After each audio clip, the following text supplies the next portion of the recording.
अस्सलाम वालेकुम dear students. उम्मीद करता हूँ कि आप सब लोग खैरियत से होंगे। हमने बायोलॉजी का चैप्टर नंबर 23 बायोटेक्नोलॉजी स्टार्ट किया हुआ है। और लास्ट टाइम जो हमने टॉपिक डिस्कस किया था वो था genomic library and polymerase chain reaction. और आज जो हम टॉपिक स्टार्ट करने जा रहे हैं वो है डीएनए फिंगरप्रिंटिंग। डीएनए फिंगरप्रिंटिंग को डीएनए टेस्टिंग भी कहा जाता है। ये एक ऐसी टेक्निक है जो कि इंडिविजुअल्स को आइडेंटिफाई करने के लिए इस्तेमाल होती है from its DNA samples taken from a drop of blood और सीमन और a small piece of solid tissue such as bones. DNA fingerprinting जो है ये मेनली यूज़ होती है in the forensic science. For example murder case, rape case और child dispute cases को solve करने के लिए डीएनए फिंगरप्रिंटिंग का इस्तेमाल होता है। तो आज हम इस डीएनए फिंगरप्रिंटिंग को एक एग्जांपल के साथ डिस्कस करते हैं। तो फॉर एग्जांपल हम डीएनए टेस्टिंग को डिस्कस करते हैं with the example of murder case. For example एक आदमी है, उसने एक औरत को कत्ल करने के लिए उस पर हमला किया है और उस औरत ने अपने डिफेंस में क्या किया है, उसने अपने डिफेंस में अपने नेल्स उसको उसके चेहरे पर मारे हैं। लेकिन फिर भी वो जो आदमी है वो उस औरत को कत्ल करने में कामयाब हो गया है। उसके बाद फोरेंसिक्स जो साइंटिस्ट होते हैं वो वहाँ पे जाते हैं और उस मर्डर साइट के पे जाके जो डिफरेंट जो उसके सैंपल्स हैं वो कलेक्ट करते हैं। वो फॉर एग्जांपल उन्होंने जो विक्टिम के नेल से जो है स्किन का पीस हासिल कर लिया या कुछ और हेयर्स वगैरह हासिल कर लिए। और इसी तरह वो विक्टिम का ब्लड के सैंपल भी ले लेते हैं। इसके साथ साथ जो उनको जिन पे उनको शक होता है ये कि ये सस्पेक्ट्स हैं जिन्होंने ये कत्ल किया है, उनसे भी ब्लड के सैंपल वो ले लेते हैं। उसके बाद इन सब के ब्लड सैंपल से डीएनए को एक्सट्रैक्ट किया जाता है। और उस डीएनए को एक्सट्रैक्ट करने के बाद उन डीएनए को डिफरेंट टेस्ट ट्यूब्स के अंदर ऐड कर दिया जाता है। ऐड करने के बाद उन उन टेस्ट ट्यूब्स की लेबलिंग कर दी जाती है।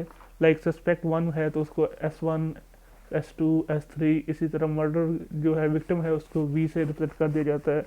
इस तरह उन डीएनए को की टेस्ट ट्यूब्स को डिफरेंट तरह से लेबलिंग कर दी जाती है। उसके बाद उन डीएनए को रिस्ट्रिक्शन एंजाइम्स के ज़रिए कट करवाया जाता है। हमें पता है रिस्ट्रिक्शन एंजाइम्स ऐसे एंजाइम्स होते हैं जो कि डीएनए को कट करते हैं at a specific site known as restriction site.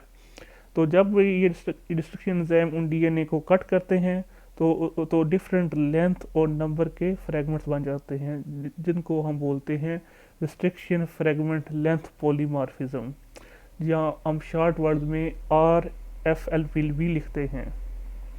फिर इन डीएनए के फ्रेगमेंट्स को एग्रोस जेल के ऊपर रन किया जाता है। एग्रो जेल एक ऐसा पोरस मीडियम है जो कि अलो करता है चार्ज मॉलिक्यूल्स की मूवमेंट को। अब चार्ज मॉलिक्यूल्स डीएनए भी हो सकता है, आरएनए भी है और प्रोटीन भी है। क्योंकि हम डीएनए की टेस्टिंग कर रहे हैं तो हमारे सैंपल में डीएनए होगा, तो ये नहीं कि ये एग्रो जेल के ऊपर डीएनए की मूवमेंट होगी। एग्रो जेल जो है इसको डिप किया जाता है इन बफर सोल्यूशन और उसके बाद उस एग्रो जेल के अंदर वेल्स बनाए जाते हैं और अपने डीएनए के सैंपल उसमें लोड कर दिए जाते हैं। लोड करने के बाद इलेक्ट्रिक चार्ज सप्लाई किया जाता है। तो जब हम इलेक्ट्रिक चार्ज सप्लाई करते हैं तो जो डीएनए के फ्रेगमेंट्स होते हैं वो मूव करते हैं अकॉर्डिंग टू देयर साइज़।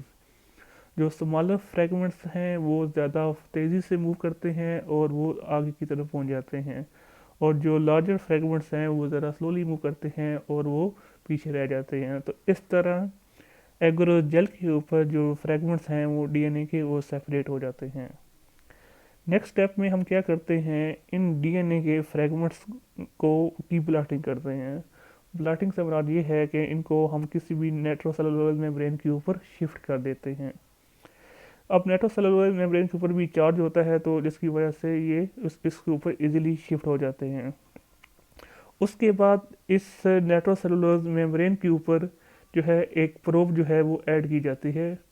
अब प्रोब जो है वो क्या कहते हैं फ्लोरेसेंट भी हो सकती है और रेडियो एक्टिवली लेबल भी हो सकती है। अब प्रोब का जो कम्प्लीमेंट्री सीक्वेंस होता है वो उसके कम्प्लीमेंट्री होता है जो कि डीएनए फ्रेगमेंट से है, तो वो उसके साथ जाके हाइब्रिडाइज कर जाती है, और जो एक्सेस प्रोब है उसको वॉश आउट भी किया जाता है।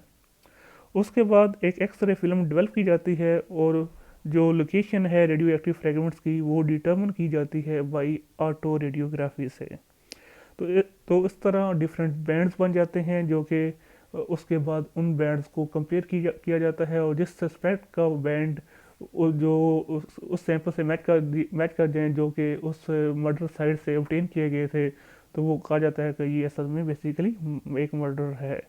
तो ये एग्जांपल जो डिस्कस की गई हैं ये आप देख रहे हैं, इसमें आप देख रहे हैं जो फिगर सी है उसमें आप देख रहे हैं कि एक जो बैंड है वो विक्टिम्स के ब्लड के हैं, दूसरा वो जो specimen taken from the skin of the victim वो वाले बैंड्स हैं, और 3 सस्पेक्ट्स के बैंड्स हैं।